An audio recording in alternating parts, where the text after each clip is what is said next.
the Defense Forces and to invite him to address the Assembly. Thank you very much. The world over today, hundreds of millions of people are besieged by anxiety about their present and future security, dignity, and prospects of well-being.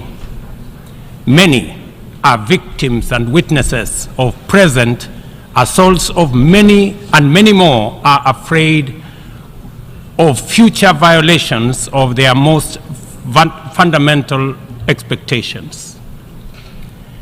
In his opening address, our Secretary General provided a graphic snapshot of the condition of the world and humanity, a situation that calls into question the state of multilateralism in terms of its founding aspirations as well as its present agenda.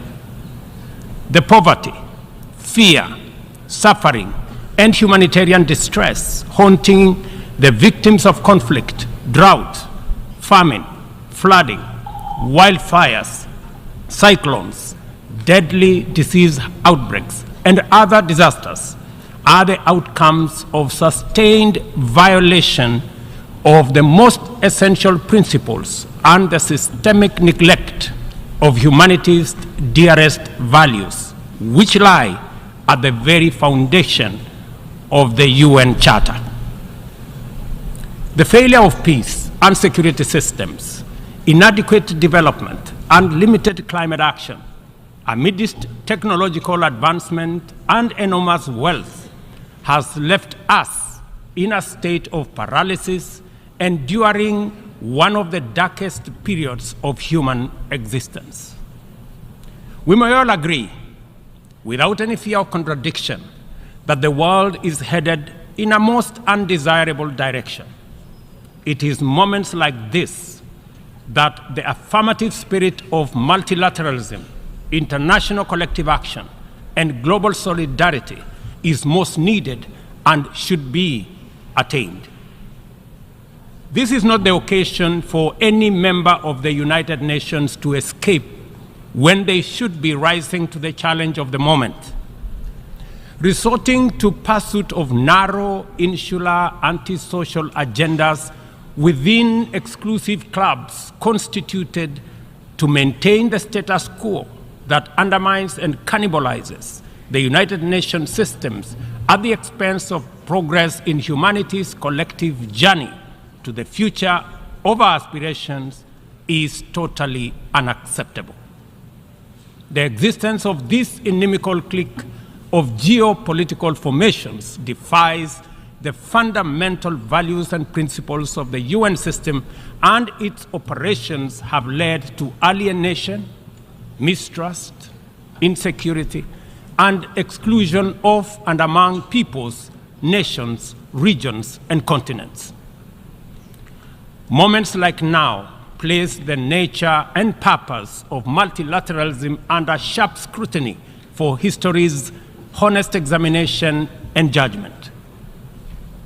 If any confirmation was ever needed that the United Nations Security Council is dysfunctional, undemocratic, non-inclusive, unrepresentative, and therefore incapable of delivering meaningful progress in our world as presently constituted, the rampant impunity of its actors on global scene settles that matter. The environment of pervasive mistrust between the global north versus the global south, developed versus developing, rich versus poor, polluters versus victims, and net emitters versus net victims, which complicate and frustrates multilateralism, is the inevitable result of promises not kept, commitments not actualized, resolutions not honored, and principles not observed. Multilateralism has been failed by abuse of trust, negligence, and impunity. A year ago, I stood in this assembly hall to call upon the global community to transform the UN system in order to achieve a consensus-driven, rules-based multilateral system which works for the people of the world in their diversity. It is time for multilateralism to reflect the voice of the farmers, represent the hopes of villagers, champion the aspirations of pastoralists, defend the rights of fisherfolk, express the dreams of traders, respect the wishes of workers, and indeed protect the welfare of all peoples of the world. In the face of the most urgent crisis of our time, it is now clear that the international community has fallen seriously behind in meeting its targets in both climate action and the implementation of the Sustainable Development Goals, as well as their underlying enabler, peace and security. We as Africa have come to the world not to ask for arms, charity, or handouts, but to work with the rest of the global community to give every human being in this world a decent chance of security and prosperity by taking necessary actions, mobilizing adequate resources for investment, confronting security challenges, and resolving conflict as we all make our contribution to global prosperity. Kenya is proud of the contribution it continues to make in its tireless endeavor to support peacemaking, conflict prevention, peacekeeping, peace building, and other interventions undertaken across different regions.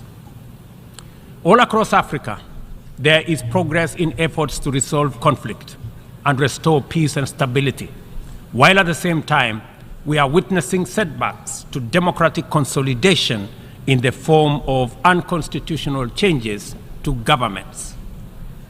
Kenya remains committed, determined, and indefatigable in its contribution to unity, peace, security, stability, and prosperity. Often, we have made encouraging progress. For example, on 5th December 2022, the Juba Peace Agreement ushering in a 2-year transition was signed by the parties to the conflict in Sudan. A day after, the Inter-Congolese Dialogue on EAC-led process and concluded its 3rd session in Nairobi. The following day, the government of Somalia and Somaliland agreed to resume reconciliation.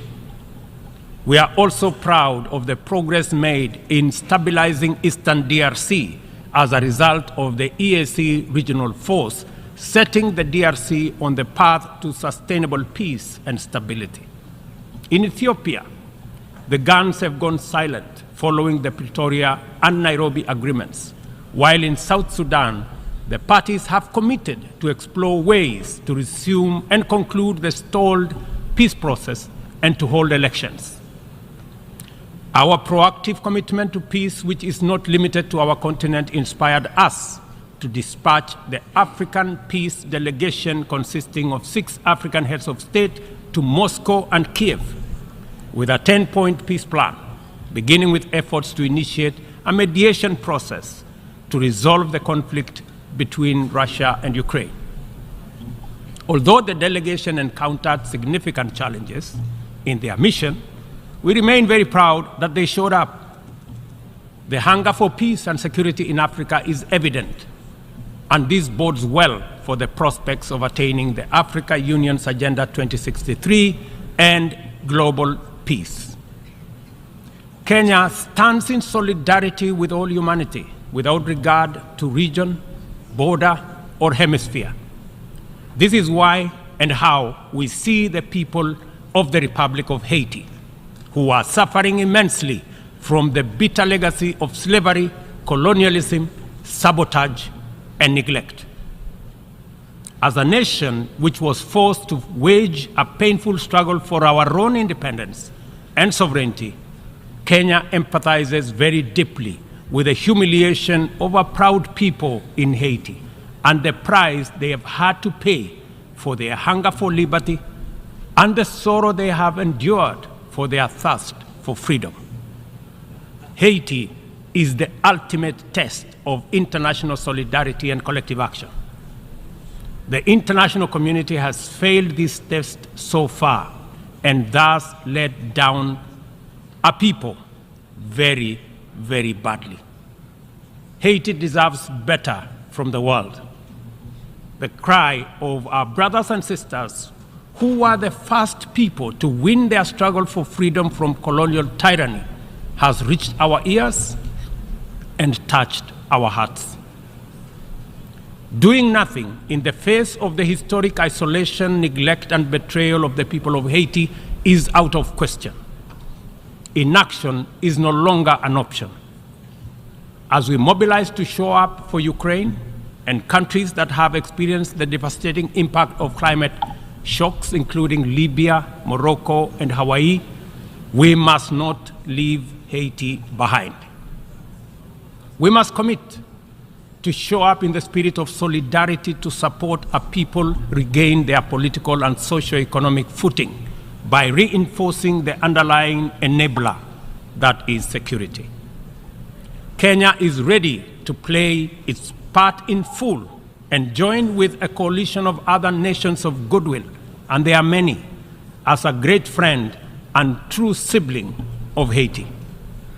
We urge the United Nations to urgently deliver an appropriate framework to facilitate the deployment of multinational security support as part of a holistic response to Haiti's challenges.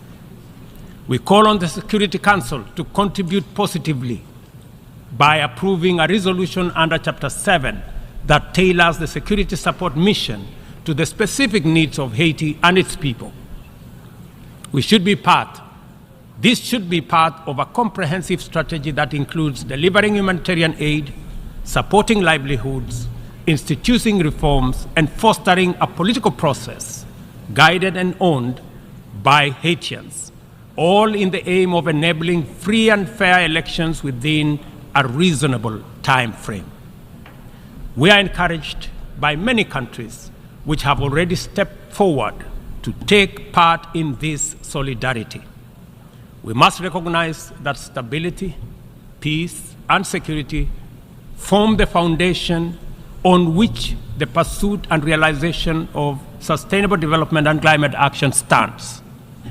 This realization must enable us to formulate strategies which treat these initiatives as interconnected, mutually reinforcing, and complementary dimensions of a single agenda.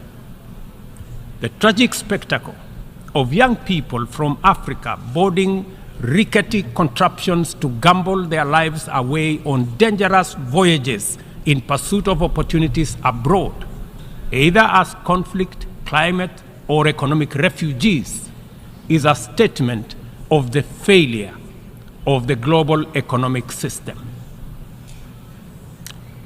At the recently concluded Africa Climate Summit in Nairobi, we undertook to begin the journey to course correct and execute a paradigm shift in our pursuit for development and climate action. First, we recognize that both climate action and sustainable development goals must be pursued simultaneously with greater resolve, urgency, and ambition. No meaningful development can take place in countries that are also struggling with climate shocks, and yet, at the same time, the frequency of climate emergencies impedes any meaningful development. As a defining outcome of the Africa Climate Summit, we committed Africa to consider the dual problems through an opportunity lens and deliver effective solutions by pursuing a fresh trajectory. Development is a basic necessity for every society. It must happen one way or another. There should be no doubt about that. Annually, 30 million young people in our continent need jobs, and many more need food. Half of our continent is in the dark without access to electricity in 2023, while hundreds of millions can only cook using biomass because they have no electricity.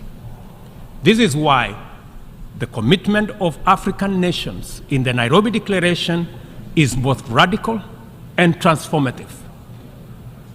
Development, in our opinion, is a fundamental imperative, and green growth is the only sustainable way to achieve it.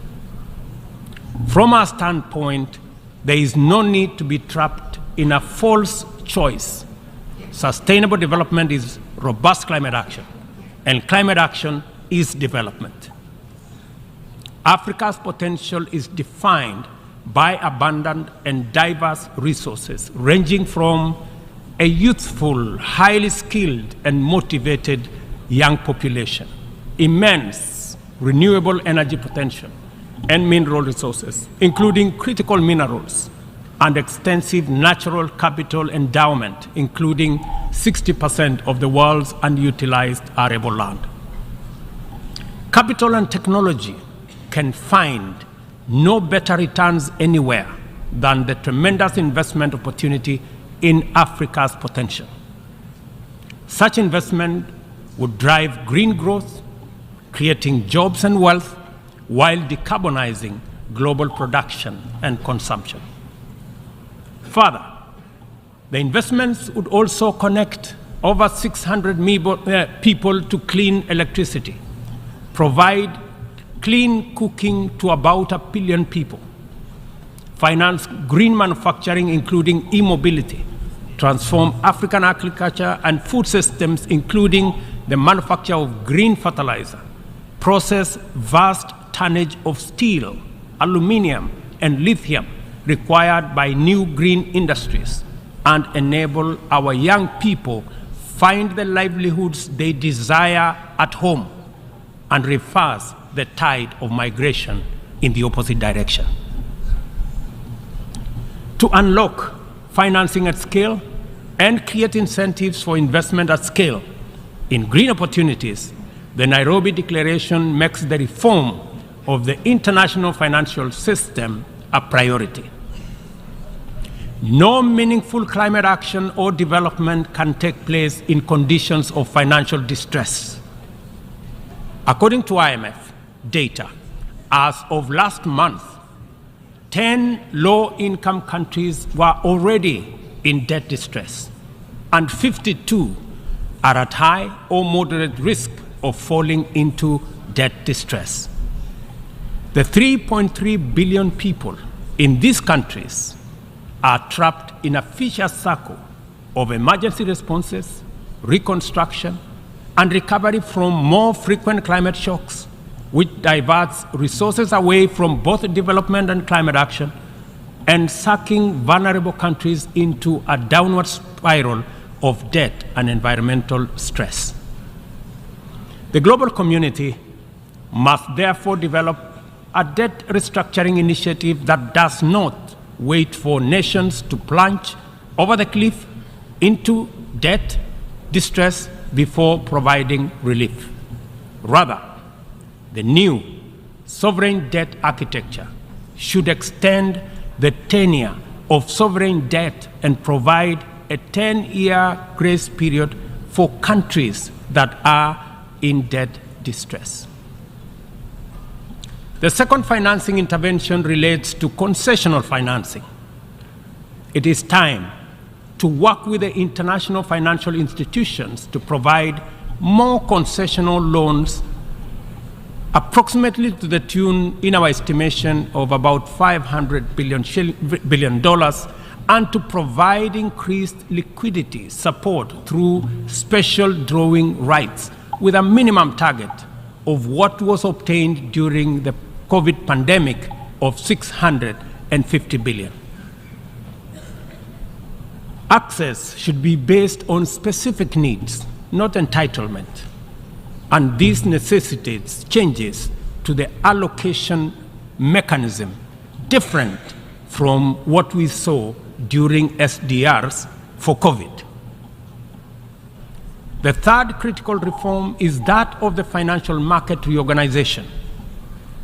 The entire system of risk assessment and the opaque methodologies employed by credit rating agencies and risk analysis needs to be overhauled at the minimum.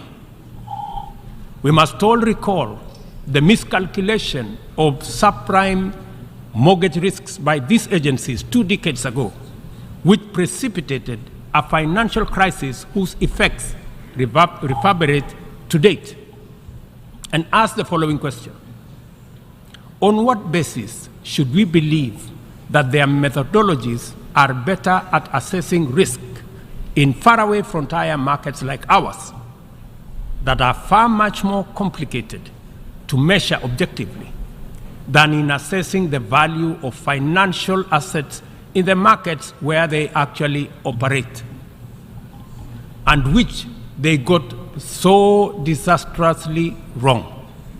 If they got it wrong then, I bet you they have it wrong now. In any case, any objective rating must also take into account principles of responsible sovereign lending and accounting, specifically emphasizing the need for international accounting systems that supports the proper valuation of mineral wealth, natural capital, and ecosystem services in the computation of national GDPs. Until that is done, very wealthy countries will be categorized as poor. The fourth limb of the interventions arising out of the Nairobi Declaration is the establishment of a global public climate financing mechanism funded through a global carbon tax on trade in fossil fuels, as well as an emissions levy on aviation and maritime transport, including the option of a global financial transactions tax in order to make available dedicated, affordable, and accessible capital for green investments at scale. The roadmap to this new and urgently needed institutional infrastructure involves sustained engagement at various multilateral processes, and the instruments to actualize it by 2025 shall be a new global climate finance charter to be negotiated through the United Nations General Assembly, COP28, and associated processes. We understand the facts about our collective situation as a global community and as a member of the United Nations family. We know the magnitude of our shared challenges and common threats. We appreciate that multilateralism is on trial, and our task is to defend it. We also recognize that multilateralism is broken, and it is our responsibility to fix it. From this moment to 2030, and from our problems to their solutions, we are connected by a coherent agenda of robust collective action. We must therefore muster the courage and will to stand together in solidarity and act, to right past wrongs, solve present problems, and secure our collective future, to protect and empower all people and support our friends in need, to restore broken trust, raise hopes high, and keep faith strong, and finally, to pursue, achieve, and sustain positive change in order to make billions of cherished dreams come true. We must start right away, for we have no time to lose. And I thank you. On behalf of the Assembly, I wish to thank the President of the Republic of Kenya and Commander-in-Chief of the Defense Forces for the statement just made, and I request protocol to escort His Excellency. The Assembly will hear an address by His Excellency Wesley Simino, President and Head of Government of the Federated States of Micronesia. I request protocol to escort His Excellency.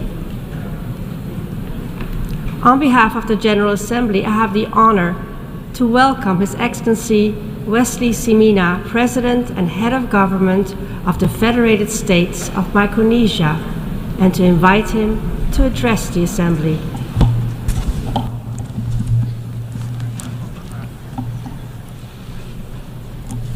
President, Secretary General, Excellencies,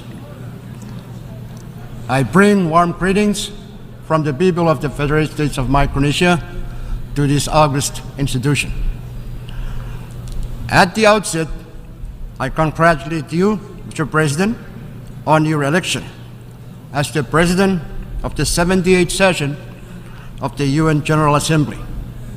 I assure you of mine and my delegation's full support, and I have every confidence that you will be successful in leading the General Assembly to a successful conclusion. I would also like to express our appreciation to your distinguished predecessor for his service to the General Assembly, and to the UN Secretary General for his bold and visionary leadership in steering the United Nations during these challenging times. Mr. President, we have just come out of the COVID-19 pandemic, yet our collective challenges have not diminished, but rather we have faced a number of intersecting crises, from the adverse impact of climate change to the decline in the health of our ocean, from sustainable development to peace and security. I will briefly elaborate on them from the perspective of a Pacific small island development state, but I also want to highlight our opportunities.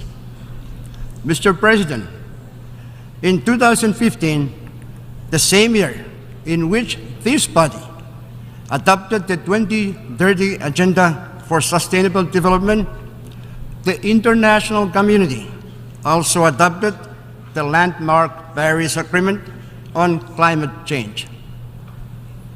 Though far from perfect, the Paris Agreement represents a key tool to combat the climate crisis. The adoption of the Paris Agreement marked a high point of multilateralism, similar to this body's adoption of the 2030 Agenda. Unfortunately, the international community has not done nearly enough to get us on track to limiting the global average temperature increase to 1.5 degrees Celsius. One need only scan the news on any random day to see the evidence of the climate crisis in devastating effects around the world today. Loss and damage caused by the climate crisis is accumulating every day in Micronesia, and it will continue to worsen at a faster pace as tipping points are reached. As the Secretary General recently stated, we are now in an era of global boiling. We need a fast-acting mandatory approach, which should be modeled on the Montreal Protocol on Substance and that deplete the ozone layer, the best environmental agreement ratified by every UN member state. We should use this workhorse treaty, the little engine that could, as a model for a new agreement to cut methane, the blowtorch, pushing the planet from global warming to global boiling. The Intergovernmental Panel on Climate Change tells us that current nationally determined contributions under the Paris Agreement, if fully implemented, will still lead to over 2 degrees Celsius of warming by the end of this century, with 3 degrees Celsius being a very distinct possibility. This is an existential threat for my country and many other small island developing states. And yet, major emitters, including from the developing world, have yet to commit to updating their nationally determined contributions as part of this global stocktake in order to get us on a 5.5 degrees Celsius track. This week, I joined my fellow leaders in the High Ambition Coalition on Climate Change in issuing a statement with a strong call for action. In line with the statement, Micronesia strongly implores all parties to the Paris Agreement, particularly major emitters from the developed and developing world, to commit by COP28 to major reductions of emissions of at least half by 2030, with peaking of emissions by 2025, and peg their net zero goals to no later than 2050, in line with the recommendations of the IPCC. As part of this effort, countries should eliminate the emissions of methane, HFCs, and other short-lived climate pollutants from their industrial products and activities, which together could result in the avoidance of at least 0.5 degrees Celsius of global warming. While Micronesia has negligible global emissions, it has bold ambitions to limit its emissions. Through our NDC strategy, by 2030, we aim to reduce CO2 emissions from electricity generation by more than 65% below 2000 levels.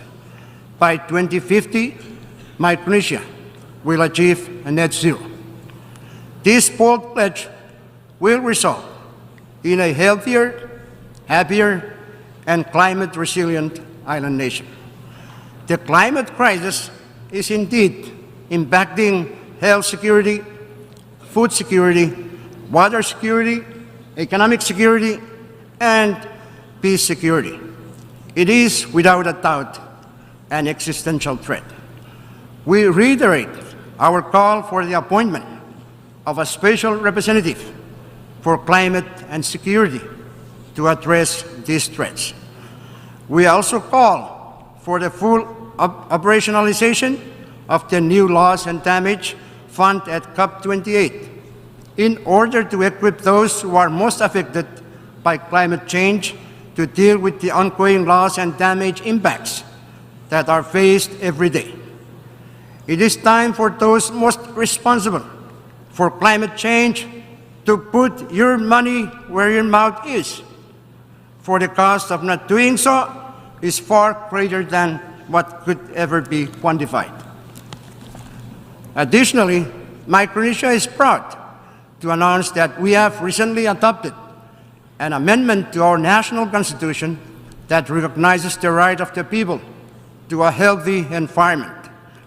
As custodians of our natural heritage, we adopted the amendment in part to underscore the right that this right is a general principle of international law, applicable to all states, including major contributors to the climate crisis. We need all available tools to fight the climate crisis, including those provided to us under international law.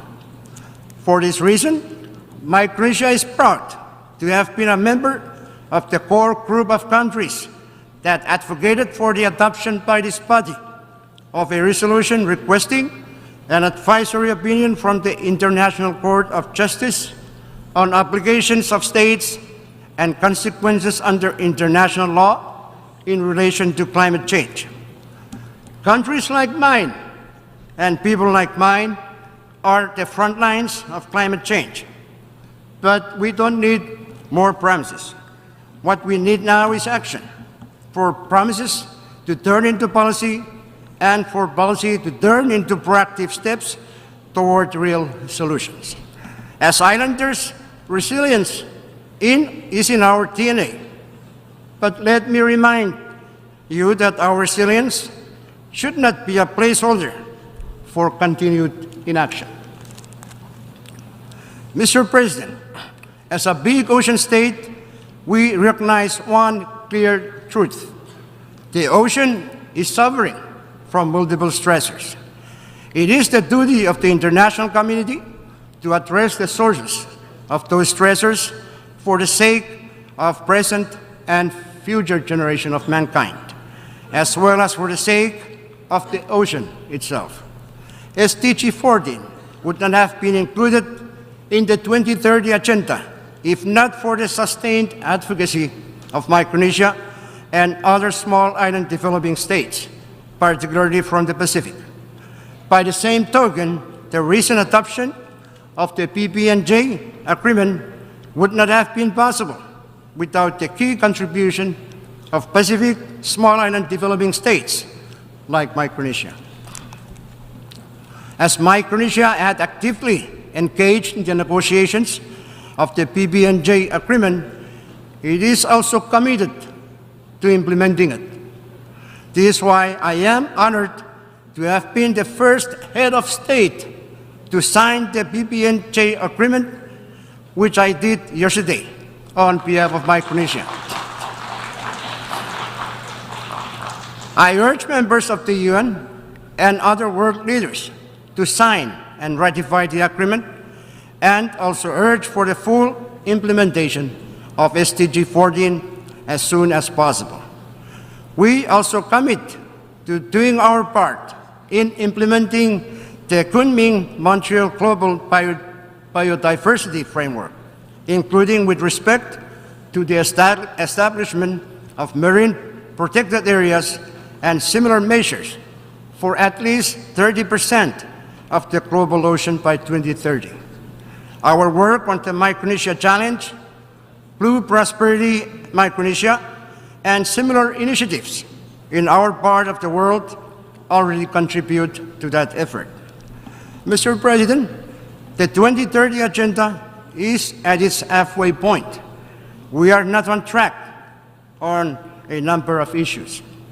I have already pronounced myself in more detail at the SDG Summit, but we also have opportunities.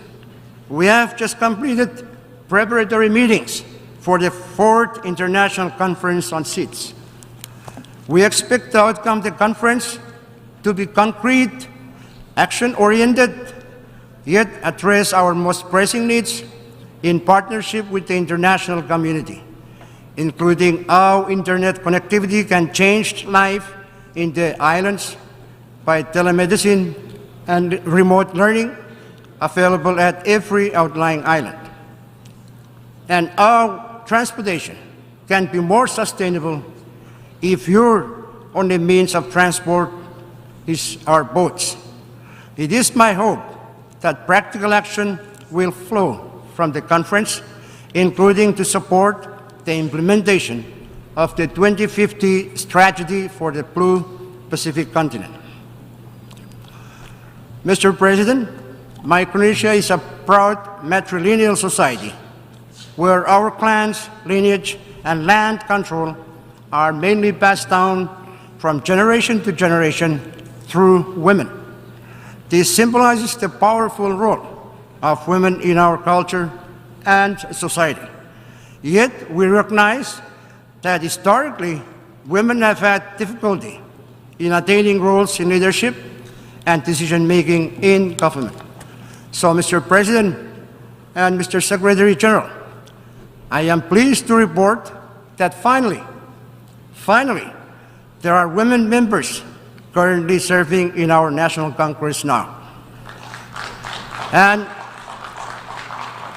in my own administration, I have committed to putting more women into leadership and decision-making positions while continuing to meaningfully consult and engage women on matters of national importance in order to strive for a more inclusive and equal Micronesia.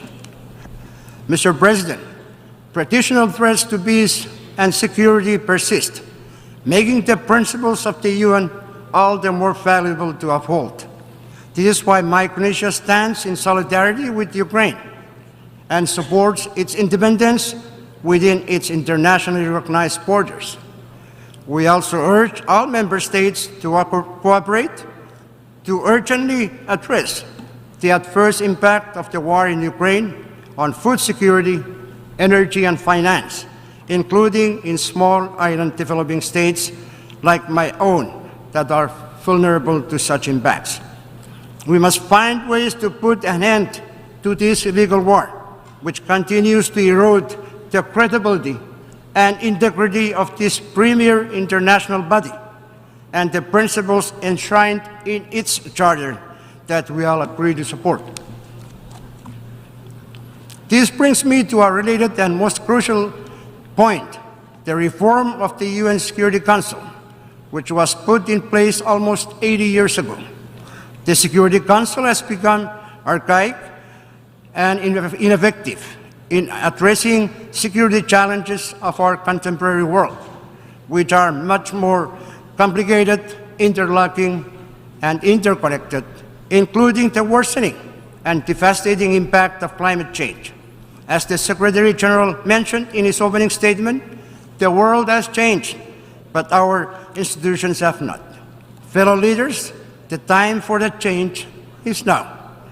The geopolitical dynamics that we face demand that we embrace change and adapt to the realities and dynamics of the 21st century.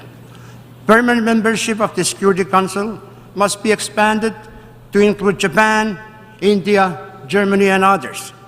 And non-permanent membership should be expanded as well, including a standalone seat for small and developing states. These changes are needed in order to enhance the legitimacy, credibility, and effectiveness of the Council. The time for Security Council is now. Mr. President, in closing, more than ever in the history of the United Nations, we urgently need to live up to our name and fortify unity among nations, for the challenges of our time demands it of us. Our global community is interconnected, and interdependence among nations is reality. And so no challenge can be solved by any one country or community alone. We must admit we all need each other. And so in addressing these challenges, we must remember that people lie at the heart of a free solution, both as a driver and as a benefactor. As a global community, we all gather here within these walls because despite it all, we still believe that we can do better. We still have the audacity to reimagine a more just and prosperous world that is worthy of the next generation. I thank you for listening. On behalf of the Assembly, I wish to thank the President and Head of Government of the Federated States of Micronesia for the statement just made, and I request protocol to escort His Excellency. The Assembly will hear an address by His Excellency Jakov Milatovic, President of Montenegro. I request protocol to escort His Excellency.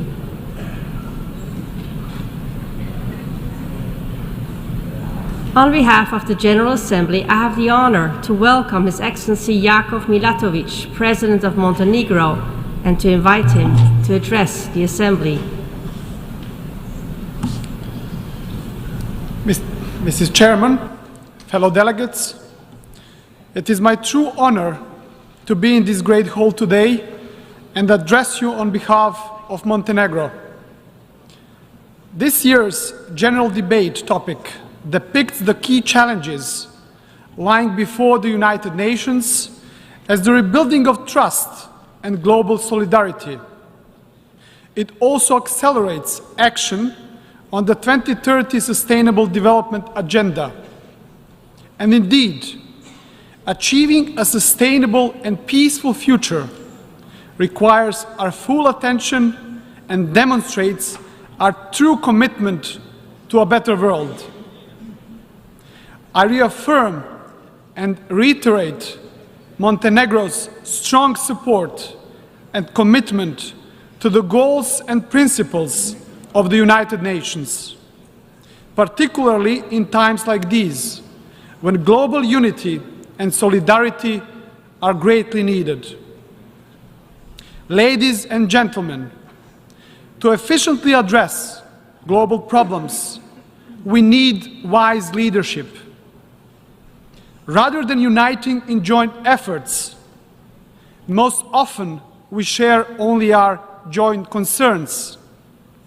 Yet, the only way of tackling widespread crisis is to be united in action.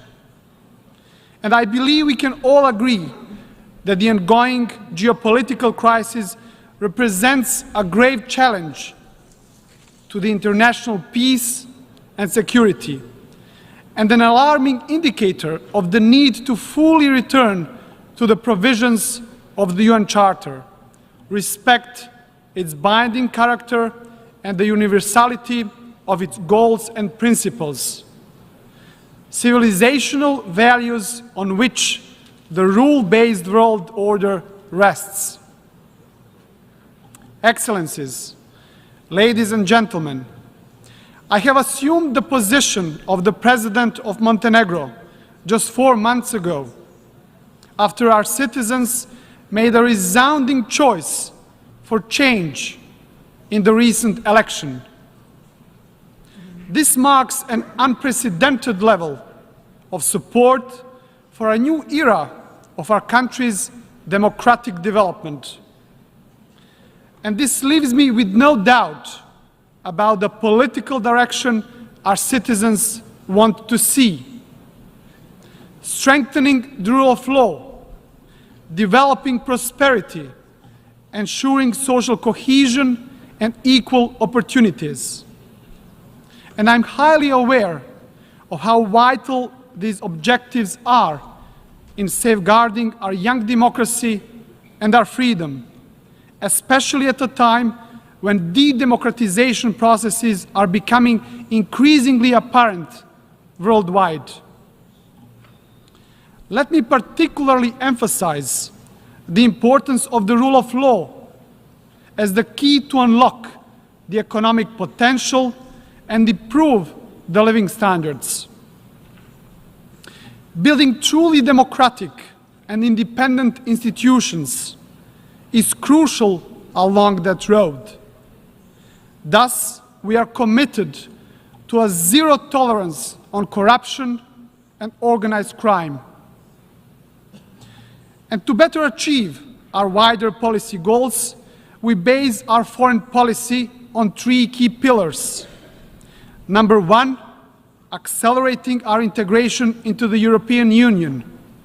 Number 2, further strengthening the credibility of Montenegro as a NATO member. And number 3, fostering the best possible relations with all our neighbors in the Balkans. Montenegro is devoted to safeguarding lasting peace in the Balkans. Therefore, I have commenced my term by strengthening the friendships with our Balkan neighbors.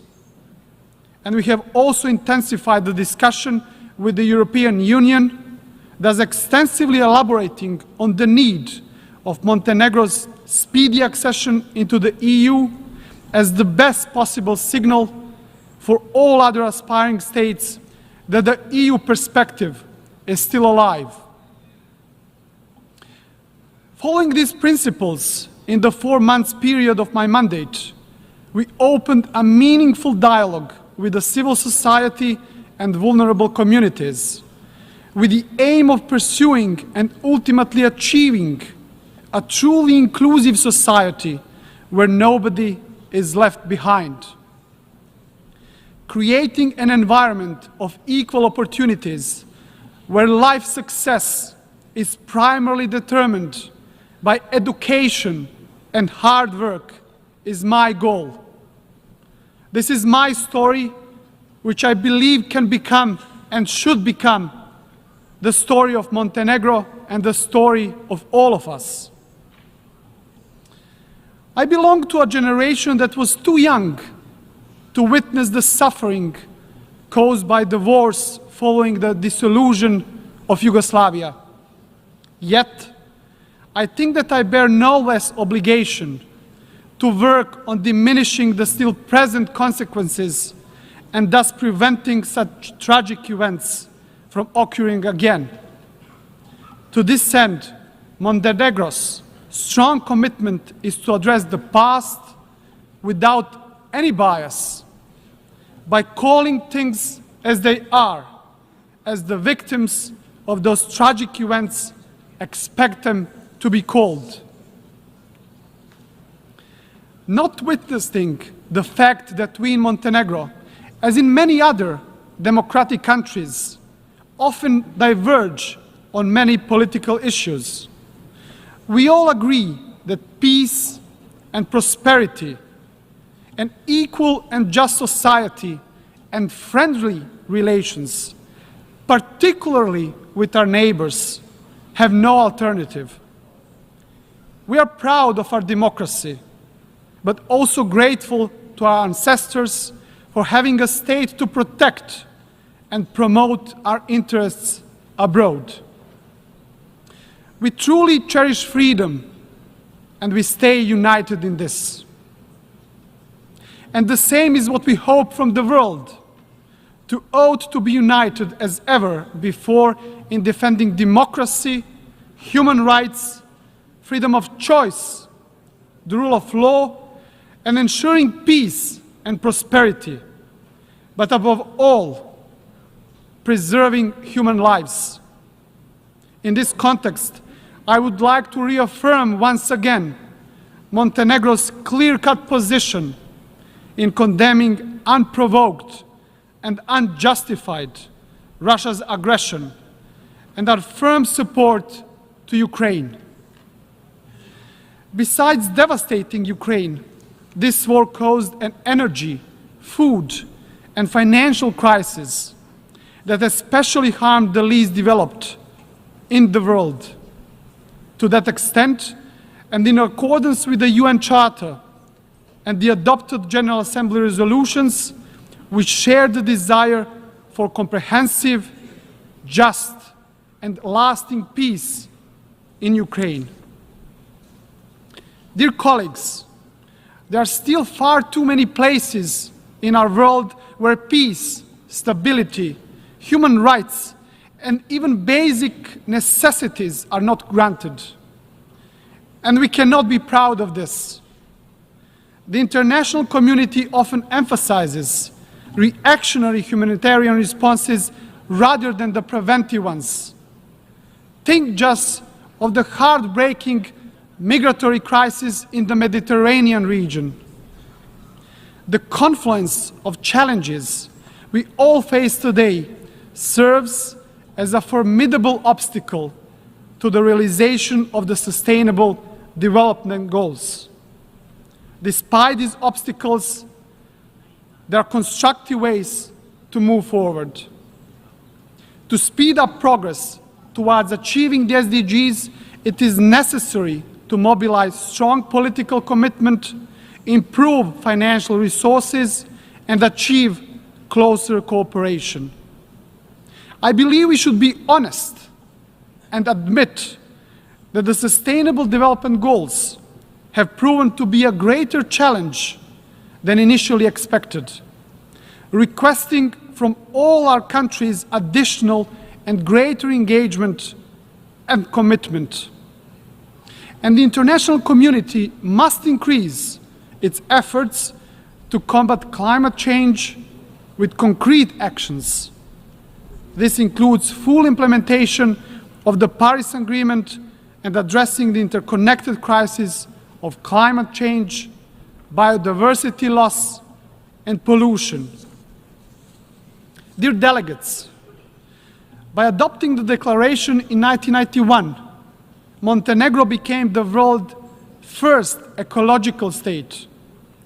The declaration defined Montenegrin strategic commitment to adopting and implementing the highest standards and norms in the field of environment protection, nature conservation, and sustainable development. And we are proud of the fact that we were among the first countries to bring the SDGs commitment into the national framework through the Strategy for Sustainable Development. Another major step towards speeding up the implementation of the 2030 UN Development Agenda has been the establishment of the country's SDG Acceleration Fund. One particularly important fiscal and labor market reform resulted in the rise of the minimum wage and minimum pensions, and this was followed by other social security reforms, including the provision of the free books to primary school students, as well as child allowance to all under 18. All those measures supported an environment of equal opportunities, thus tackling one problem that was present in our country for a long time: inequality. Dear colleagues, in the spirit of the 75th anniversary of the landmark Universal Declaration of Human Rights, Montenegro confirms its strong commitment to respecting, protecting, and promoting human rights. As a member of the Human Rights Council during the period of 2022-2024, we are determined to further strengthen the role of this pivotal international forum in responding to situations of serious human rights violations, preserving the universality of international human rights law and the independence of the UN human rights system. Montenegro, as a secular state, takes great pride in our diverse and inclusive society, embracing various cultures and religions. A notable achievement lies in fostering a harmonious and inclusive political environment. And I am convinced that in the near future, even the smallest minority groups, such as the Roma population, should secure their seats in the national parliament. Dear delegates, we also call for a global response to the refugee and migrant crisis. In this regard, we must share responsibility as committed in the global agreements we adopted. We must cooperate in finding solutions and helping countries of destination as well as those countries of origin. Allow me to remind you that Montenegro gave shelter to over 100,000 refugees and displaced people during the wars of former Yugoslavia. More than 20% of our entire population. Also today, we have opened our doors for the biggest number of Ukrainian refugees per capita in Europe.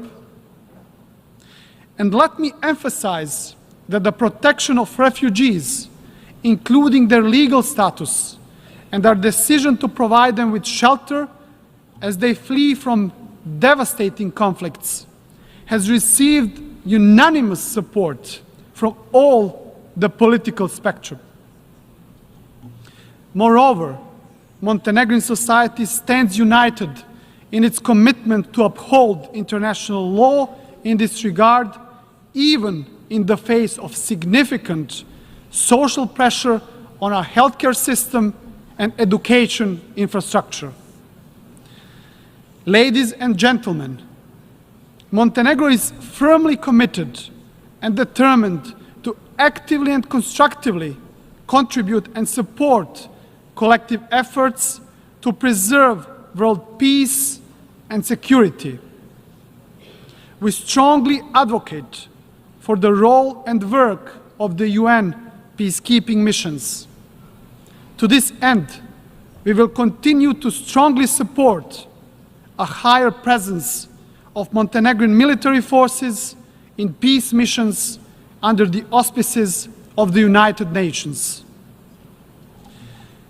We very much welcome the new agenda for peace, where the Secretary General outlined the very founding stones on which we should rebuild the new international system based on trust and solidarity. Montenegro remains determined on the course of a Euro-Atlantic future, good neighborly relations, and multilateralism. And having this in mind, we have launched our candidacy for the non-permanent seat of the United Nations Security Council for the period 2026-2027, and we do ask for your support. To conclude, dear friends, as a European country, not only geographically, but more importantly, in terms of values and principles, we are convinced that the EU accession of Montenegro, as well as the entire Western Balkan region, will further strengthen our international position and ensure the lasting peace and prosperity. Hence, the accession of Montenegro in the European Union is a story significant not only for Montenegro itself, but it would provide a positive example to all aspiring countries, all the way from the Balkans to the east of Europe, that the EU enlargement is alive and still possible. I very much thank you for your attention.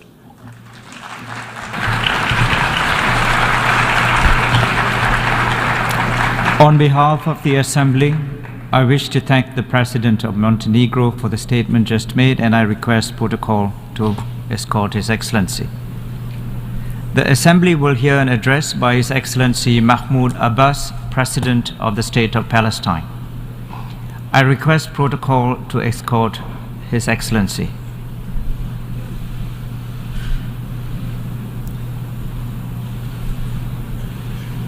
On behalf of the General Assembly, I have the honor to welcome His Excellency Mahmoud Abbas, President of the State of Palestine, and to invite him to address the Assembly.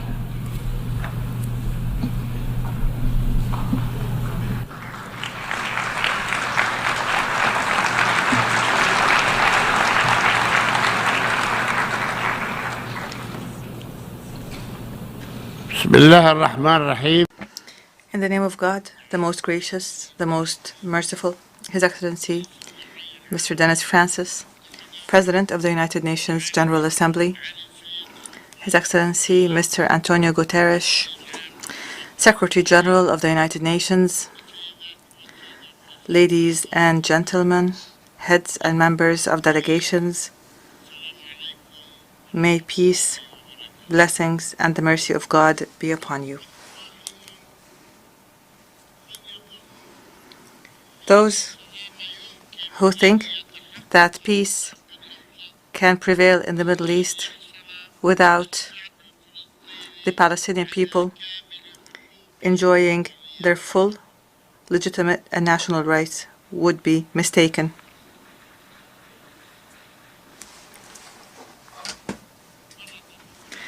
Once again, I come to you carrying the cause of my people who are struggling for freedom and independence, to remind you of the tragedy caused by the Nakba 75 years ago.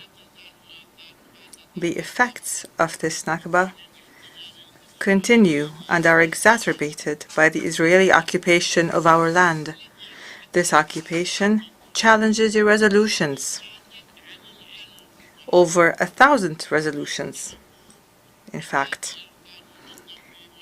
This occupation violates the principles of international law and international legitimacy, while it races against time to change the historical, geographical, and demographic reality on the ground, aimed at perpetuating the occupation and entrenching apartheid.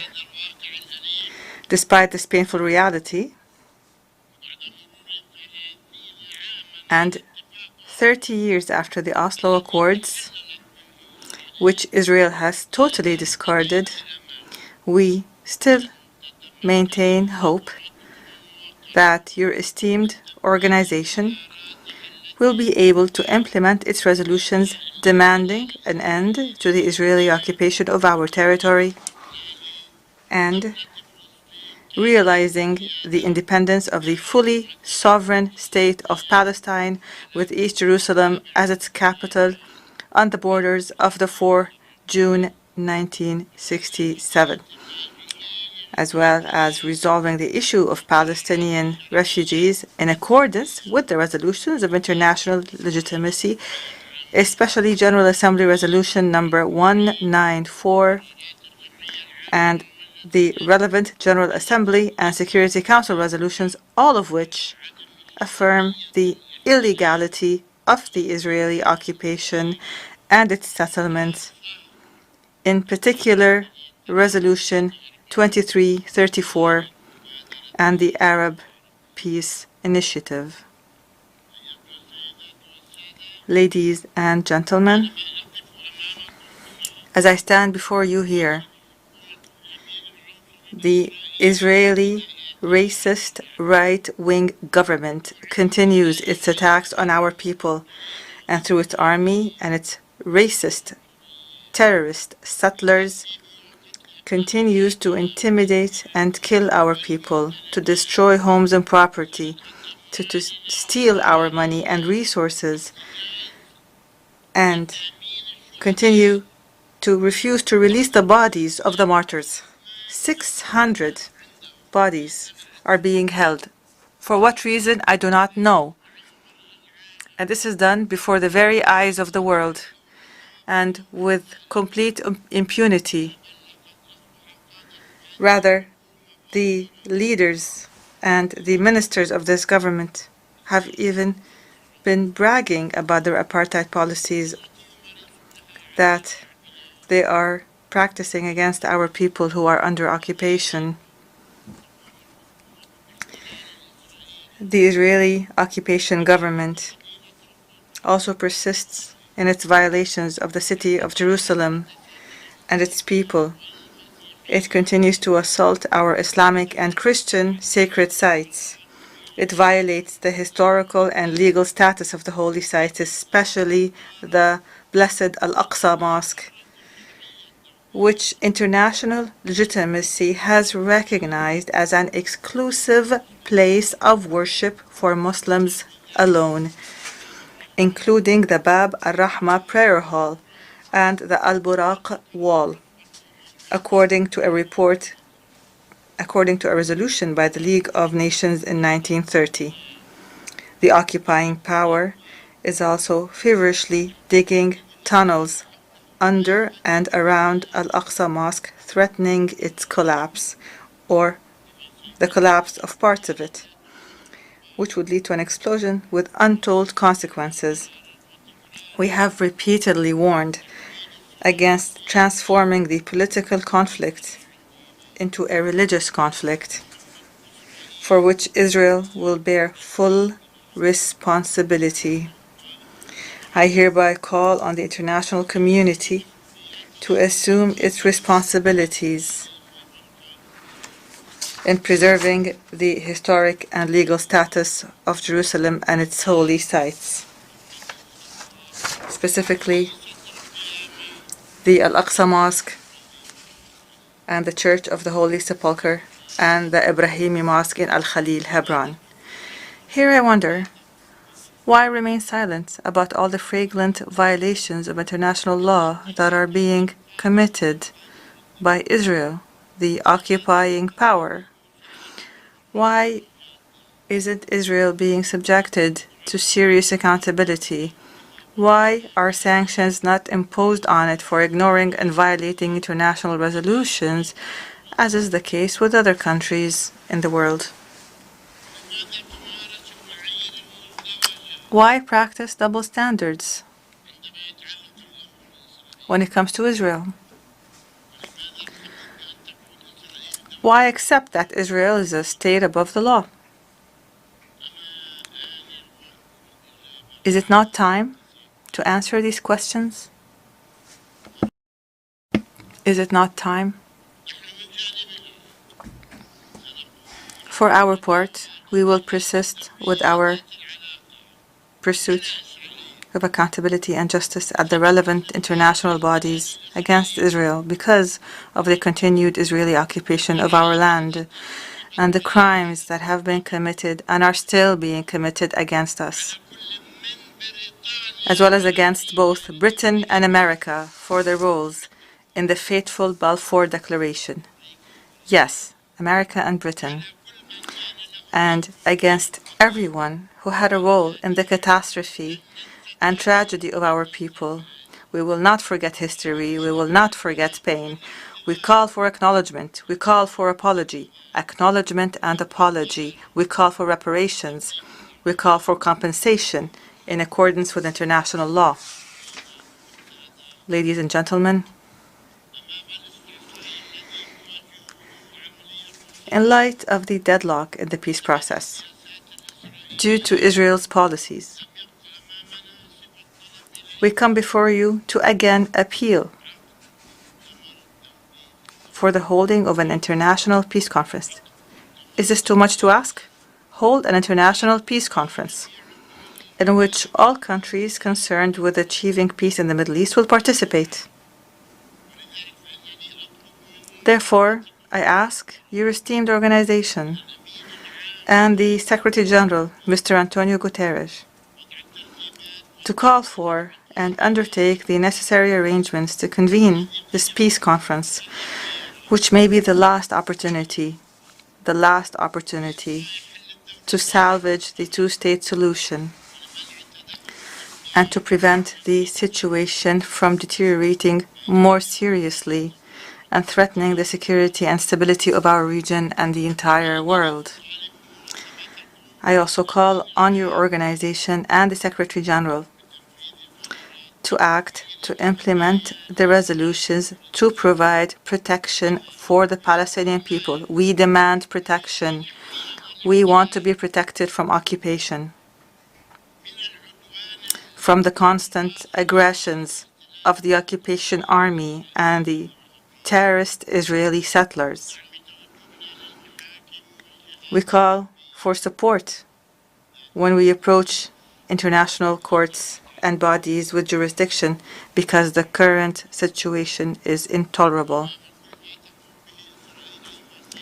Ladies and gentlemen, in the face of all that Israel is doing, systematically destroying the two-state solution, it's become necessary, and in order to save the solution, to call on member states of your esteemed organization, each state in its national capacity, to take practical steps on the basis of the relevant resolutions of international legitimacy and international law. I also call on the states that have not yet recognized the State of Palestine to declare their recognition. I call for the State of Palestine to be admitted to full membership in the United Nations.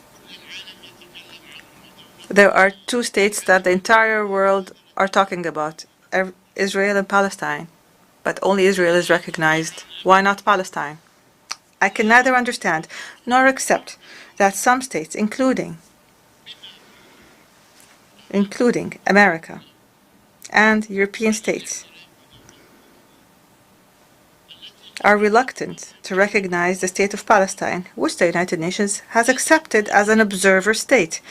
These same states confirm every day that they support the two-state solution, but they recognize only one of these states, namely Israel. Why? What is the danger posed by the State of Palestine obtaining full membership in the United Nations? What is the danger?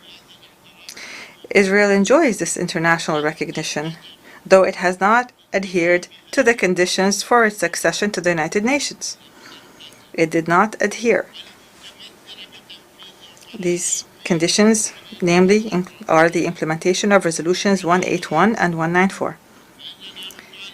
We therefore call on your esteemed organization to take deterrent measures against Israel until it fulfills its obligations at least.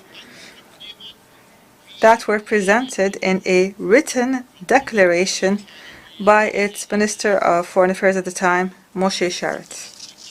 He sent a written commitment to implement these resolutions in 1949, but nothing has happened since. This request of ours is for the sake of peace and justice, and out of respect for international law, international legitimacy, and this esteemed organization. Ladies and gentlemen, our people are defending their homeland and their legitimate rights through peaceful popular resistance. This is our policy. It is a strategic option for self-defense and to liberate the land from a colonial occupation that does not believe in peace and has no regard for the principles of truth, justice, and human values. We will continue our resistance, our peaceful, popular resistance of this brutal occupation until it is defeated from our land. We are managing our affairs under extremely difficult and complex circumstances as a result of the restrictions imposed on us by the occupying power. These restrictions prevent us from accessing our natural resources. The occupying power unlawfully withholds our money with no just cause. It continues to besiege our people in the Gaza Strip, only deepening the suffering of our people. Moreover, Israel bears full responsibility through its control over all crossing points and dividing lines between the occupied West Bank and its surroundings. It is fully responsible for these points and lines and for the deliberate spread of weapons, drugs, and criminal killings taking place in the Arab cities inside Israel these days. Every day there is a case of murder that Israel is responsible for, part of which is spilling over into our areas, thus creating a great threat to the social security of Palestinians everywhere in our territory. Allow me here to tell you that as long as we continue to suffer under the abhorrent Israeli occupation, we will continue to need financial assistance from the international community. When the occupation ends, we will thank you for your help. In addition to the crucial provision of financial support to the United Nations Relief and Works Agency for Palestine Refugees, UNRWA, it is in dire need so that it could support the refugees. We are thankful to the international community for the support it has given us to build our state and our economy, and we look forward to the continuation of this support until the occupation ends. Help us get rid of the occupation, and we would be able to rely on ourselves. Ladies and gentlemen,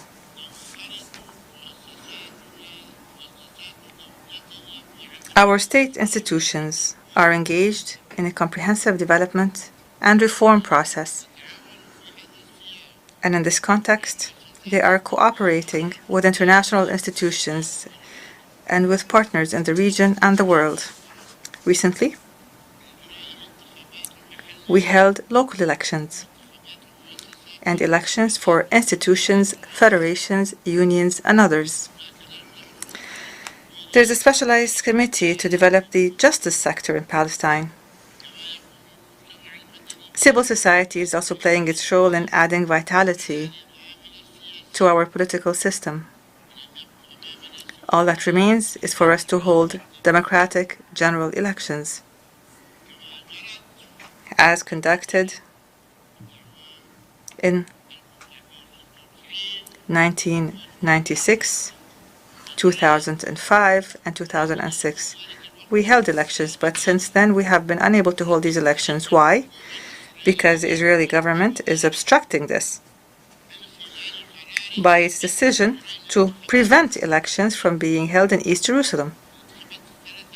In the first 3 rounds of elections were allowed in East Jerusalem. They were not stopped, despite the significant interventions by many countries and regional and international organizations, which we appreciate, to enable our Palestinian people in Jerusalem to vote and run as candidates in these elections. Today, we renew our rejection of any position holding us responsible for not convening these elections, which are a Palestinian necessity that we want today before tomorrow. We want elections, but we want them to be held in East Jerusalem. Why is Israel stopping us from doing so? Please ask it. In the face of this intransigent position of the Israeli government, we will continue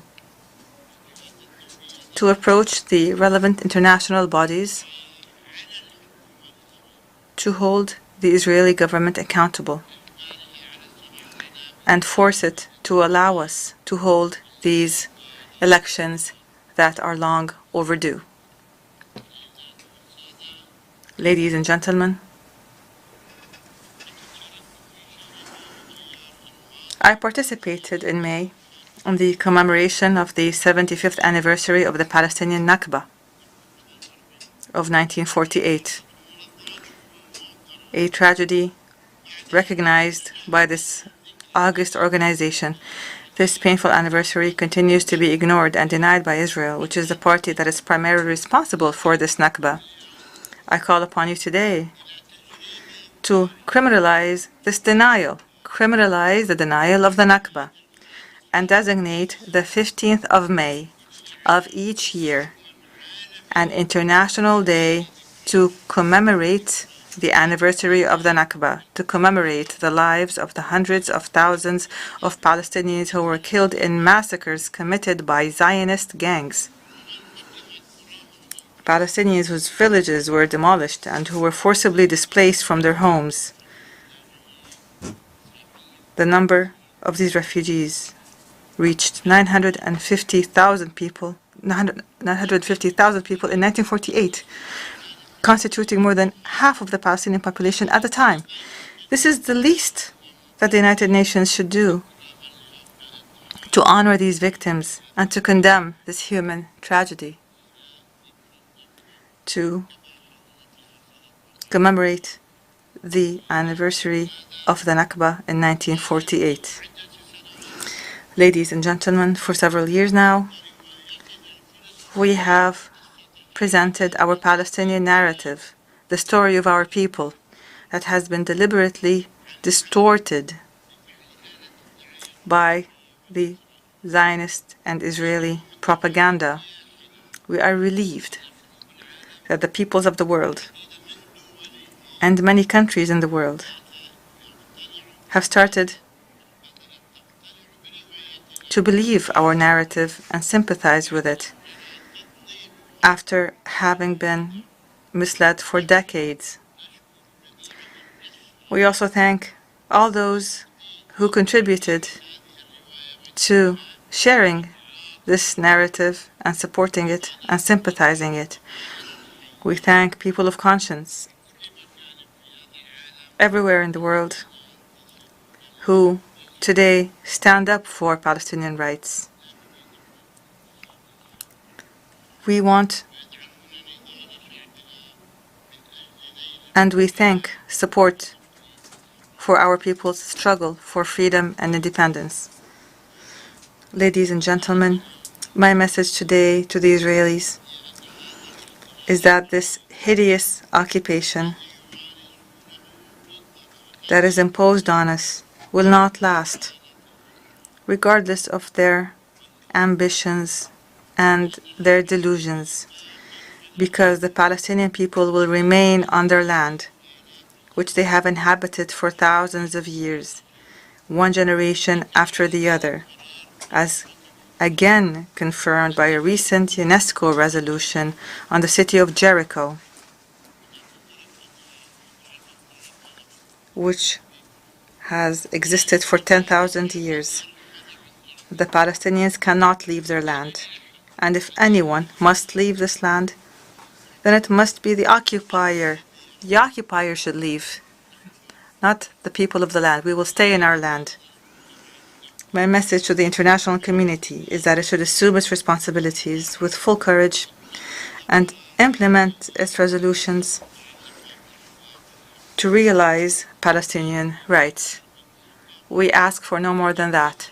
Realize our rights, implement our resolutions. 1,000 resolutions have been adopted. We're asking to implement just one resolution.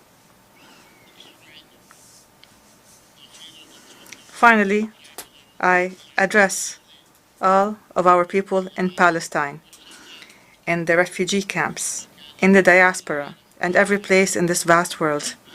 I address you with the highest expressions of appreciation and gratitude for your steadfastness, for upholding your just cause and your rights. I pay tribute to our righteous martyrs and our brave prisoners and our heroic injured people.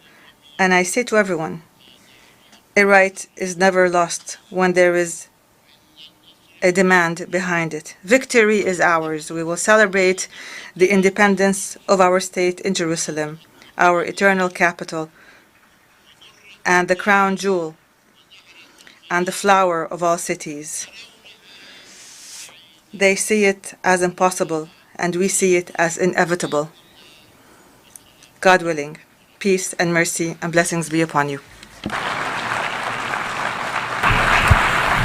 On behalf of the Assembly, I wish to thank the President of the State of Palestine for the statement just made, and I request protocol to escort His Excellency.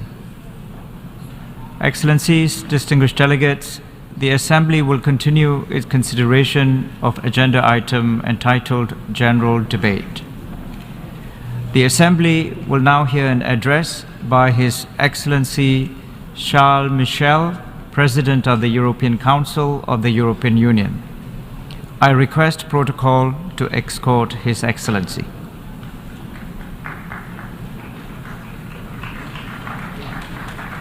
I have great pleasure in welcoming His Excellency Charles Michel, President of the European Council of the European Union, and I invite him to address the Assembly.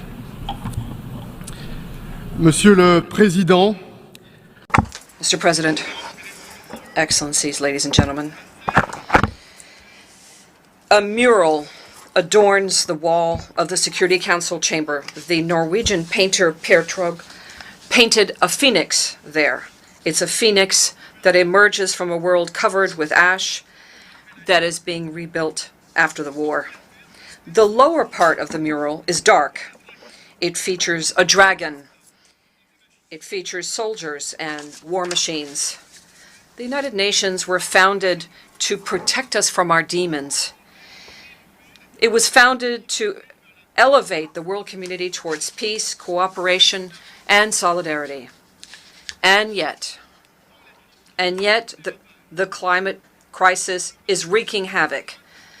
The global effort to combat poverty is weakening, and this war of Russia against Ukraine is exacerbating food insecurity and creating an energy crisis. And finally, we are losing our sense of urgency that the pandemic had taught us. The progress is too slow. We are losing ground in many places. Ladies and gentlemen, the mantra of the Indian presidency of the G20 was one earth, one family, one future. And indeed, we are a universal family, and the United Nations should be the backbone. And as Secretary General said, this family is, however, dysfunctional. The European Union wants a world that is multipolar, that is cooperating and progressing towards more democracy, towards more respect of human rights. And yet, confidence is eroding, tension is increasing, and a dangerous bipolar confrontation is threatening us. It's as if we had to choose one side against the other. It's a little bit like the frenetic race to arm ourselves with nuclear weapons in the last century. Artificial intelligence now, especially in the military arena, has become that of geopolitical competition. And yet, it was said by our very much missed Secretary General Dag Hammarskjöld, wisely put it, the United Nations were not created in order to bring us to paradise, but rather to save us from hell. Ladies and gentlemen, lucidity imposes this. The United Nations system is today sclerotic and hobbled by hostile forces. We must assume our responsibility, and that means being engaged in order to put multilateral cooperation back on solid ground. And to that end, what we need is to first restore trust, solve the most urgent problems, and repair the United Nations system. First, restoring confidence. Trust and confidence, as we know, are based on respecting the sacred principles etched in the United Nations Charter, respecting sovereignty, territorial integrity, and human rights. And yet, for the last 19 months, a permanent member of the Security Council, Russia, without any shame, has been undertaking a war to conquer its neighboring country, which never threatened it in the past, and is therefore sweeping away without shame the fundamental principle. And this brings with it its share of horror and disdain for human life. The General Assembly has on a number of occasions condemned the resumption of the war of Russia against Ukraine, which is, of course, a violation of territorial integrity and sovereignty to which we are so attached. And this means we need to stop the Kremlin in its deadly adventure. But it has not been even slowed in its feeling of impunity. Impunity, as we know, cannot be eternal, and the time for justice will come. The European Union will unwaveringly support Ukraine in its right to legitimate defense. Ladies and gentlemen, colleagues, we know so well that the European Union also knows that this war against Ukraine will not make the other many and major challenges that the world must confront, will not make them disappear. The planet is boiling. The world is torn asunder by poverty and injustice. And we know there will be no miracle if we do not decide to mobilize the massive financing that's necessary now. For example, we have undertaken a collective commitment to limit heating of the planet to 1.5 degrees. And yet we know that we are far from reaching that goal, and heating of our planet will achieve 2.5 degrees between now and the end of the century. We must get back on track. The European Union has raised its goals for energy usage, which is renewable, and energy effectiveness. We have seen this with the G20, and we hope that more members of the international community will commit to this end. It is also in the interest of all countries to build the capacity of developing nations to be able to commit towards carbon neutrality between now and 2050. We see that only a fourth of world private investment is taking place in developing countries, and yet it is the G20 countries that are responsible for 80% of global emissions. And it's only this year only, that the international community will be reaching that promise of some years ago, the bar of $100 billion to finance action for climate. The European Union has been a driving force behind this, with $26 billion in 21 already invested, which is more than our share. We must do more. The International Energy Agency believes that world investments for energy transitions need to reach $5 trillion by 2030. That's 4% of GDP worldwide. And it needs to be maintained at that level to achieve zero carbon for 2050. And that's why in Dubai, we must put in place the financing for funds for loss and damage decided last year in Shanghai, Czech. We must do so at COP28. And finally, the natural disasters are coming one after another at a heady speed. It's all continents and all of our countries, and we saw this most recently in Libya. And that's why putting in place an international disaster fund is more necessary than ever in order to ensure swift and equitable response and to build our collective resilience. Prevention is also key. Hence, the efforts that we support in the United Nations in the context of the Sendai Path and Framework to manage disasters. And likewise, ladies and gentlemen, trade is powerful. It's a powerful tool to bring together climate challenges and prosperity. And that's why we call for urgent solutions to the mechanism for settlement of disputes in the World Trade Organization. Ladies and gentlemen, the economic and financial situation of vulnerable economies has been gravely affected. They were seriously affected by the COVID-19 crisis and the war between Russia and Ukraine. More than 50 low-income countries have defaulted on their debt, and another dozen might follow suit soon. And this is especially due to servicing the debt that replaces expenditures for social protection, education, healthcare. Due to that, 165 million people around the world have been swept into poverty. No one should have to choose between poverty reduction and greening the economy. Excellencies, ladies and gentlemen, we cannot allow ourselves the luxury of one more debate about the increase here. It's not about begging, it's about justice. What we're talking about here is a global financial system that's more robust and more fair and better prepared for the 21st century. Earmarking $100 million for special drawing rights is an important stage in this development, and we must do more. Of course, we support the stimulus of sustainable development goals presented by the Secretary General, and the European Union is fully committed to implement the common framework of the G20 for debt action. Excellencies, ladies and gentlemen, we have to go beyond, go even further. The Bretton Woods system needs to be reformed, and it must be done so deeply. It needs to be more equitable. It needs to be more inclusive and more effective. That should be the goal. These institutions were created when many countries were still colonial. And since then, the world has changed. It has changed so much. And yet today, the G7 countries still have almost absolute decision-making power. The European Union is prepared to better share this decision-making power. And regions that almost have no voice need, in our view, to be better involved in the decision-making that concerns them. Second, financial shock is necessary. Entire swaths of the world and peoples that are represented are deprived of access to financing, and this impedes progress towards the Sustainable Development Goals, and it also increases the possibility of a debt crisis. The Paris Summit led the debate to discuss a new worldwide financial compact convened by the French president, along with Barbados and the Prime Minister of Barbados. We've set the path, and as Mia Mottley said, it is now a question of speed and scope and breadth. We must do what's necessary, and we need to do it in time and for the right reasons.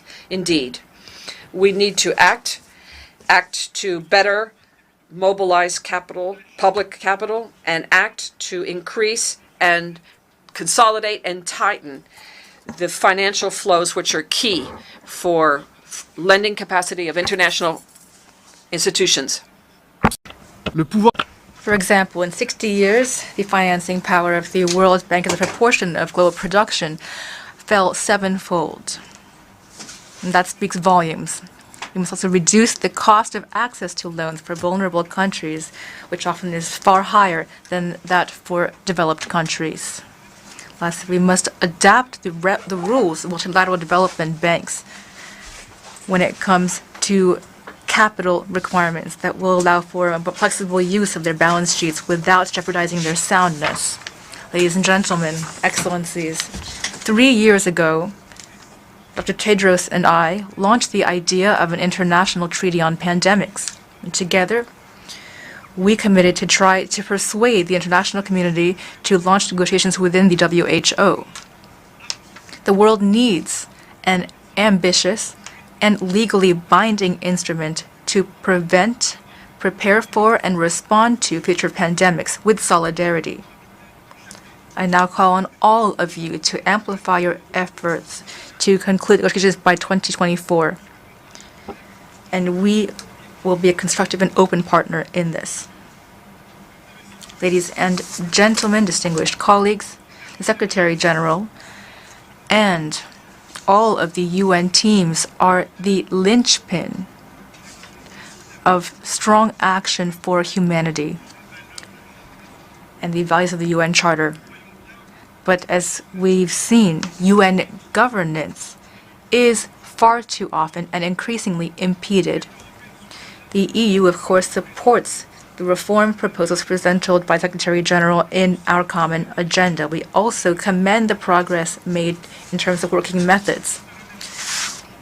Today, we would like to go even further and to present a new perspective to the necessary and urgent debate on UN reform, as well as 3 proposals on voting rights, on representation, and on the role it should be played by multilateral organizations. On these 3 topics, I call for amending the UN Charter. First of all, veto rights in their current form are being abused. They lead the Council to be paralyzed. A permanent member of the Security Council can violate with impunity and flagrantly our Charter and international law. It can even abuse its veto right to prevent sanctions against itself. It can even exploit the Security Council to disseminate propaganda and disinformation, as well as lies, let's be honest. The Charter, however, says that Security Council members must abstain from a vote when it itself is the object of that vote. So I now would like to call on Council members to invoke this provision when Russia is concerned. Lastly, in the same vein, the EU supports the French-Mexican initiative to limit veto rights in the case of mass atrocities. We also support the Code of Conduct for the Council's action against genocides, crimes against humanity, and war crimes. And lastly, we support all efforts to bolster transparency and accountability within the Security Council. But beyond this, when it comes to reforming the UN Charter, I think we must establish a mechanism that would combine majority-based decision-making with a moderate and well-controlled, flexible use of the veto right. My second point is representation. The Security Council does not reflect today's world. Currently, 60 countries have never had a seat in the Security Council. Entire swaths of the world, Africa, South America, the Caribbean, Asia, are under or non-represented. We support a comprehensive reform of the Security Council to amplify the voice of these regions and countries. Power and legitimacy go hand in hand. And due to its lack of representativeness, the Security Council is inexorably damaging its own legitimacy. Legitimacy is crucial and must be strengthened on 2 fronts. The UN is a club of nations, and we believe the nation is its basic unit. Therefore, an increased number of permanent Security Council members is inevitable. But we believe, my second point, is that we should go further than this. Regional and continental organizations today play a growing role. That is a fact. The EU, of course, as well as the African Union, the community, Latin American community, ASEAN, these all reflect a new level of legitimacy in international and multilateral fora. These organizations play an effective role in political and economic coordination, and they create spaces for cooperation, closer cooperation, as well as collective action. They also play an increasing role in security. And even more than before, they are also regulatory spaces. That is true of European integration. This example we see has inspired many others, such as the African Union, which is striving to establish a large free trade zone on the continent, or ASEAN as well, which works for coordination between its member states. These organizations have a growing influence in the multilateral arena, and they are crucial contributors toward stability. I believe that their role must increase in the multilateral system because they are helping to build the multipolar world that we all wish to see. And that is why, through me, the European Union immediately supported the call of Senegal's President Macky Sall to include the AU as a full-fledged member of G20, which has been the case, was done a few weeks ago. Ladies and gentlemen, as you see, I am deeply convinced the UN would gain legitimacy and effectiveness if, as well as authority, if it were to choose to guarantee the inclusion of regional organizations. And this inclusion would create a virtuous circle. It would encourage these organizations to cooperate further and better in order to further strengthen their own stability and that of the world. And in this context, I plan to initiate or to propose an institutional summit between the EU, the AU, CELAC, ASEAN, and of course the UNSG, who will be invited. The goal, as you can see, would be to reflect on how these organizations can act together to strengthen the multilateral system in the case of the UN as well as other international entities. Ladies and gentlemen, I'd like to conclude the EU through our history and our DNA would like to be a comprehensive, loyal, faithful partner. We and the member states are the largest donor for development and peacekeeping throughout the world, including in regions where conflicts have become deeply entrenched. In the Sahel, a series of military coups d'etats have increased instability and insecurity to the detriment of local populations. And here I would like to send a message of personal friendship and tireless support to the president of Niger, Mohamed Bazoum, who's been imprisoned 56 days in his own home by a military junta. In the Middle East, we believe that lasting peace is only possible if Palestinians and Israelis can live together in security through a two-state solution. And in the South Caucasus, the latest devastating developments have shocked us.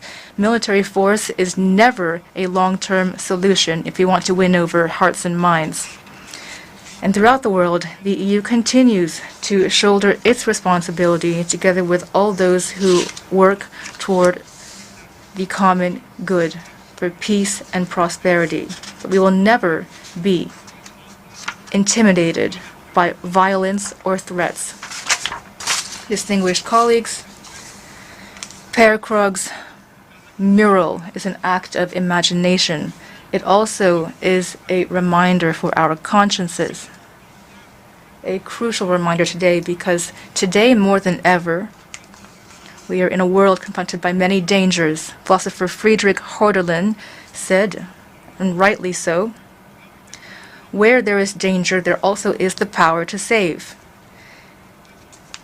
In the face of these dangers, we have a vision of a better world, a brighter world. And we have powerful tools. I believe deeply in the power of collective intelligence. It's our turn to act now. We must act now for a more just, free, and prosperous world. Thank you.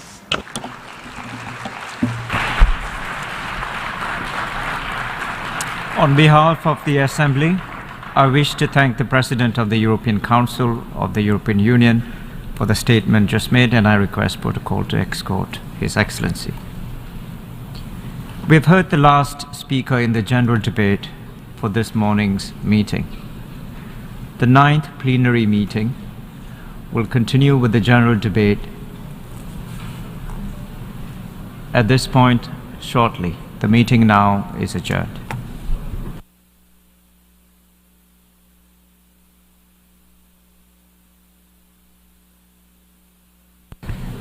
The 9th plenary meeting of the General Assembly is now called to order. The Assembly will hear an address by His Excellency Ras Khan, President and Head of State of the Republic of Nauru. I request protocol to escort His Excellency.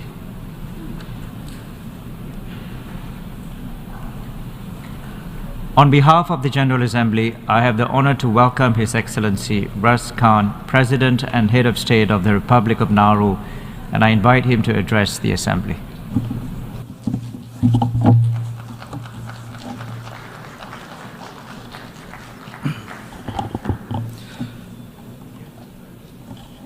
Mr. President, on behalf of the government and the people of the Republic of Nauru, allow me to congratulate Your Excellency, Mr. Dennis Francis, on your assumption of the presidency of the General Assembly for the 78th session. It is always a pleasure to see another small island developing state taking up the leadership mantle. Please let me assure you of my delegation's full cooperation and support as you lead this august body in rebuilding trust and reigniting global solidarity. Allow me to also thank His Excellency, Mr. Shaba Korosi, for his exceptional stewardship during the 77th session, and note the many successful initiatives undertaken during his tenure, including continuing the PGA's fellowship program promoting and supporting youth engagement for the next generation of diplomats. Allow me also to extend my sincere condolences to the governments and people of Morocco and Libya for the recent devastating earthquakes and floods as you seek relief and recovery during this time. Mr. President, as the new President of Nauru, it is an honor to speak here at an institution built on the ideals of peace, justice, respect, human rights, tolerance, and solidarity, and an institution where all countries are deemed equal. As the smallest member state of this august body, these ideals have important resonance. We are all part of an interconnected system which is increasingly growing smaller, and our dependence on each other to weather global challenges increases every day. Will only the strong survive, or will we work to ensure that no one is left behind? Will we reform and progress this institution to reflect the realities of today, or continue in the same dated fashion, a fashion which does not reflect our current lived realities? If we are to lift ourselves and future generations up and ensure that we are on our path to peace, prosperity, progress, and sustainability for all, we all need to be dedicated to finding a way forward that reflects the world as it now stands. And that is a world currently riddled with inequity. Mr. President, a critical step in the way forward must be achievement of the Sustainable Development Goals. While the United Nations community was able to come together to adopt the 2030 Development Agenda in 2015 and celebrated this achievement of multilateralism at the time, we must admit that we are far from on track to achieve them, and by extension to achieve sustainable development for people and planet. Given the resources which have been allocated at the regional and international level to achieve the SDGs, this is deeply concerning. In our view, such failure to substantially move the needle in light of the resources provided is an indication that funding is not being properly allocated or used. In our region, there are too many workshops, too many studies upon studies, too many discussions without enough support for critical on-the-ground projects. It's a small island, for goodness sakes, Mr. President. It's like we're trying to launch a rocket to the sun. Moreover, the realities of what is needed for implementation on the ground in a Pacific small island is rarely properly accounted for. with limited capacity and issues around small things which larger economies can discount. For example, access to basic materials can become insurmountable when a country is trying to build a school or repairing a road. If we are serious about meeting the SDGs, we must ensure that needed resources make it to the right places. Places like Nauru, where in the face of multiple global crises piled on top of national challenges, our ability to progress has been less than desirable. In order to shift Nauru and others back on track to achieve the 2030 agenda, we need to take bold steps and create and build partnerships which are built on mutual respect among equals. To build such sustainable partnerships, we will need a more accurate and nuanced system of categorization of vulnerabilities based on existing measurements of ODA, GNI, and GDP. Nauru is eligible for neither grants nor loans. However, GNI and GDP alone did not sufficiently capture Nauru's vulnerabilities, and so we are unable to access much needed financing to enable the implementation of national development strategies and activities. The Multidimensional Vulnerability Index provides a practical solution to this issue and will ensure that Nauru is measured as it truly is, a struggling small island developing state in great need of significant financial aid. Nauru calls for the adoption of the MVI by member states, including the establishment of an interim secretariat that would support its operationalization and implementation by all stakeholders, including as a criterion for access to low-cost and long-term financing based on this index. Creating this more accurate picture of our national circumstances will be an important foundation upon which real and durable partnerships can be built. And it goes without saying that any categorization for access to aid should be applied in an even-handed and non-politicized way. We have been deeply disappointed to hear that in some instances, the OECD Development Assistance Committee, DAC, categorized as being manipulated around purely political interests. This cannot be allowed to happen, as it undermines the integrity of the entire system and is nothing shy of blatantly manipulation. Mr. President, another pathway to accelerating action on the 2030 agenda will be recognition and incorporation of the special circumstances of small island states into our work at every level. Such an opportunity will represent itself when we meet for the SEEDS conference in May of next year in Antigua and Barbuda. If we are to make good on the promises for which the United Nations stands for, the next SEEDS conference must deliver the transformation needed to ensure that SEEDS are more resilient to external shocks. This can only be achieved through adopting a more focused, measurable, and fully resourced program of action that is tailored to the circumstances of SEEDS and provides practical and operational solutions to accelerate our sustainable development. The support of development partners and the international community, including funding, is critical for the next 10-year program of action as we seek to move towards resilient prosperity. Mr. President, even if these strides are taken towards achievement of the 2030 development agenda, any progress made is at risk if we do not address the threat of climate change.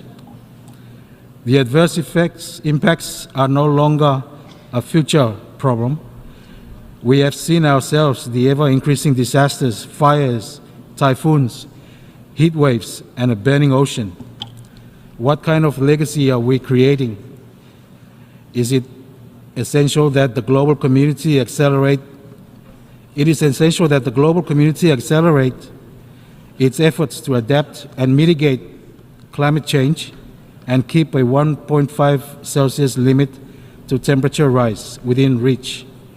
This cannot be said enough, so I will say it again. It is essential that the global community accelerates its efforts to adapt and mitigate climate change and keep a 1.5 Celsius limit to temperature rise within reach. We call on all states to take ambitious action in their implementation of the Paris Agreement and decisions under the Paris Agreement, including the Glasgow Climate Pact and the Sharm el-Sheikh Implementation Plan. And we note our disappointment that the goal of 100 billion a year has not been reached and that the distribution of funds allocated has not been equitable. And so we join the call to reform the international financial system, to make and development finance more affordable and adequate and positioned to combat the scale of climate crisis. Nauru looks forward to a meaningful COP28 in the UAE, one that achieves the shared ambition and commitment to deliver progress and keep 1.5 degrees within reach. We also continue to call on the UNSG to appoint a special representative on climate and security. This could improve the United Nations' ability to address climate-related security risk, including through regular reporting on the security implications of climate change.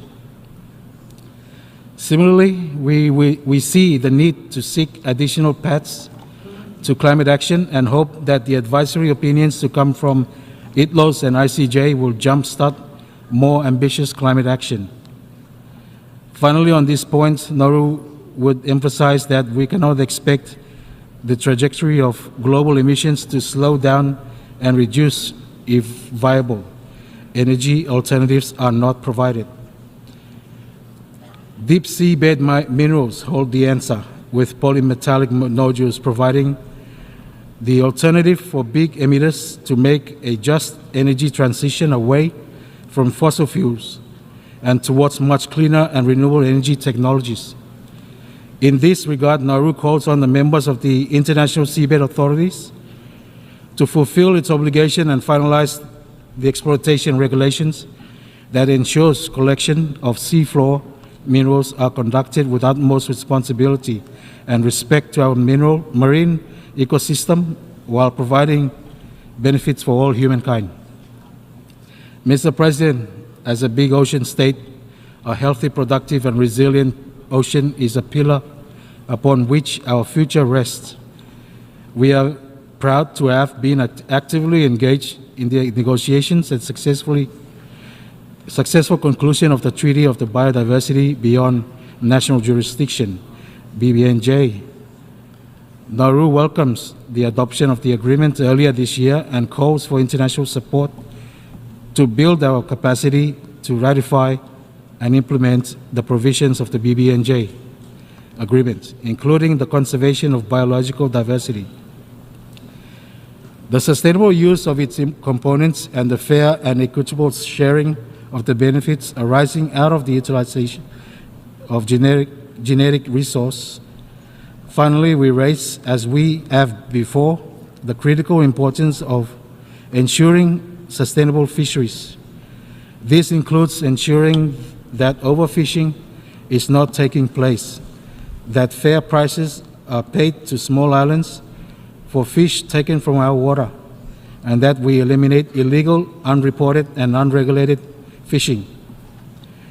Mr. President, Nauru's long-term national vision, as articulated in its National Sustainable Development Strategy, outlines a future in which individual, community, business, and government partnerships contribute to a sustainable quality of life for all Nauruans. The central message of this strategy is partnership for quality of life. A key pillar will be ensuring the health of our people. To achieve this, Nauru remains committed to a health strategy centered on prevention.